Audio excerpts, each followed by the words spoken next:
The 49ers are facing a massive decision that could change their future. A key player is due for a major payday, and while an extension seems inevitable, the numbers could shake up the team's entire roster. How much is too much? The title of this post labels 49ers quarterback Brock Purdy as an extension candidate, but according to Diana Russini of The Athletic, an extension is inevitable. While there was initially some intrigue around the situation due to the team's earlier-than-expected elimination for the postseason, Russini assures everyone that the team has always planned on extending Purdy, never wavering on him as their franchise quarterback. Here's how they got here and what an extension may look like. Purdy has been the best bargain deal of the past 3 years. As Mr. Irrelevant of the 2022 NFL Draft, Purdy has been letting the Niners off easy with his 4-year, $3.74 million rookie contract. Now that Purdy is finally eligible for an extension, he'll be a bargain no more. There are varying opinions on just what an extension could look like for the 25-year-old. Since taking over as the team's starting quarterback in Week 13 of his rookie season, Purdy has secured a 23-13 regular season record and a 4-2 postseason record en route to 2 berths in the conference championship and a Super Bowl appearance. In the time since his first start, Purdy ranks 4th among all quarterbacks in QBR, 70.2, 3rd in passing yards, 9,452, 1st in yards per attempt, 8.9, and 7th in touchdown passes, 64. He's also recorded the most games with a 120-plus passer rating, 13, and 130-plus passer rating, 10, of any quarterback in NFL history through his first 3 seasons. The only thing that could limit Purdy's income potential is a down 2024 season. While still putting forth a strong performance, Purdy, like the rest of his team, took a step back this year. He completed a career-worst 65.9% of his passes, failed to reach 4,000 passing yards, and only threw 20 touchdowns with 12 interceptions.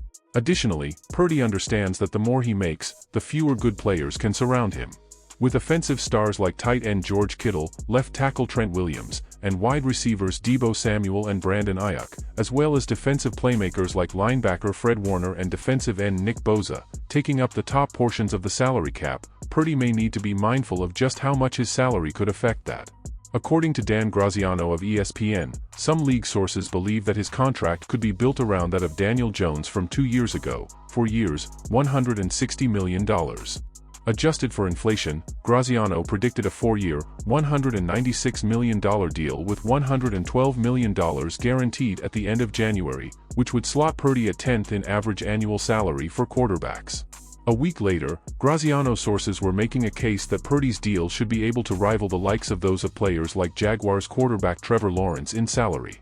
While Lawrence doesn't have the supporting cast Purdy does, he hasn't been able to achieve what Purdy has in the regular or postseason. Still, Lawrence signed an extension last year that made him the highest-paid quarterback in the NFL at the time with a 5-year, $275 million deal and $142 million guaranteed.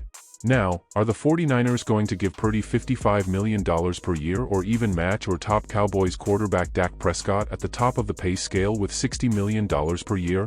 Probably not. But these give us the basis for where negotiations could start. Both sides have cards they could play during those discussions, as well.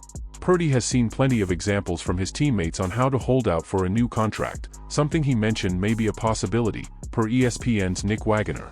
The 49ers, on the other hand, have the ability to apply the franchise tag to him. They could even threaten to do it twice in a row for cheaper than the possible average he could eventually make. Regardless, the consensus seems to be that, at some point soon, Purdy will be able to secure his future in the Bay Area. We'll soon see just how well-financed that future will be, but regardless, Purdy won't likely be the bargain he has been over the past 3 years.